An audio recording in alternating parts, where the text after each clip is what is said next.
Stefanik fires back at Dems who claim House panel hearing is payback for Trump indictment. It's the crime rate, stupid. The House Judiciary Committee is setting its sights on New York because the state is a hotbed of failed left-wing criminal justice policies. Representative Elise Stefanik said in a new interview. New York's top Republican in Congress fired back at Democrats who claim Monday's hearing by the GOP-led panel is only payback for Manhattan District Attorney Alvin Bragg's prosecution of former President Donald Trump, saying it's really about the state's soft-on-crime laws. New York is being targeted because you have radical left-wing Democrats who have put failed bail reform in place, Stefanik told the Post. That includes Governor Kathy Hochul. That includes legislators in Albany. That includes defund the police Democrats in New York City, as well as radical, far-left district attorneys like Alvin Bragg. The upstate representative charged that New York is the epicenter of the catastrophic crime crisis happening across our country. Not just families in New York City,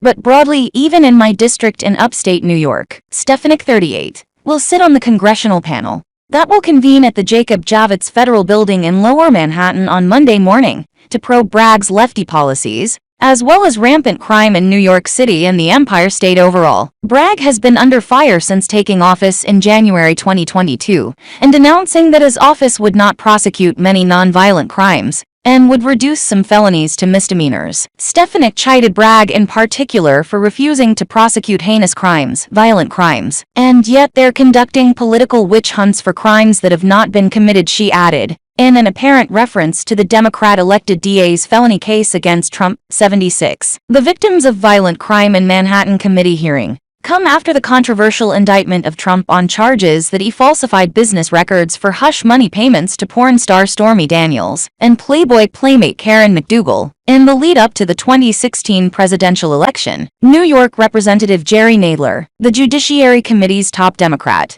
has come out swinging in defense of Bragg, claiming the hearing is part of the Republicans' general attempts to obstruct justice and to attack the DA in Manhattan and to obstruct justice in the Trump case. But Stefanik maintained that the impetus for the hearing was the state's lenient 2019 criminal justice reforms and failed crime policies in the Big Apple. I think going back to the effective years with the last Republican mayor, Rudy Giuliani, in terms of being a tough-on-crime approach, really cleaned up New York City, Stefanik said. And New York City has backslided since then, she continued. So, I give Mayor Eric Adams a failing grade. You know, he has an important law enforcement background. But New Yorkers continue to flee. New Yorkers continue to fear for their security, Stefanik said. Democrats, including on the Judiciary Committee, are trying to sort of message around this, Stefanik said. They want to silence victims, she said. They want to silence everyday New Yorkers who are suffering and have lost loved ones because of this crime crisis. While Stefanik is not on the House panel led by Representative Jim Jordan,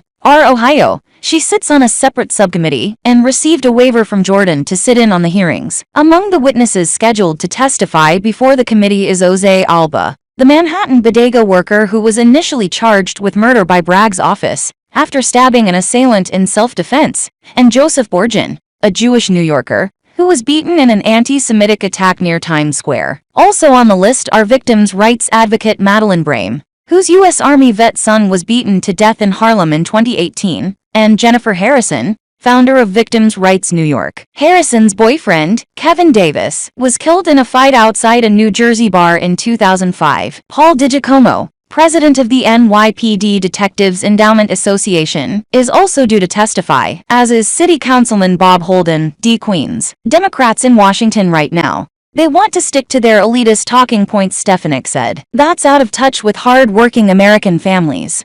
In a statement on Sunday, City Hall spokesman Fabian Levy said, "Time and again, Congresswoman Stefanik has spun false tales to prop up Donald Trump's flailing political career, and this stunt is no different. Murders, shootings, and other violent crimes are down in New York City, and up in so many House Republicans' districts, including numerous visiting New York on the taxpayers' dime, as they hold a sham hearing to boost Donald Trump's campaign," Levy said. "We wonder if constituents in Congresswoman Stefanik's district know they are responsible for footing the bill for her all-expense-paid trip to New York City, for no good reason." Bragg, meanwhile, is suing Jordan in the committee in an attempt to block it from subpoenaing an attorney who worked on his office's investigation into Trump. Jordan earlier this month subpoenaed Mark Pomerantz, who quit Bragg's office last year after the DA initially decided not to pursue a case against Trump, and who later wrote a book calling for the prosecution of the 45th president. The DA's office didn't return a request for comment on Sunday.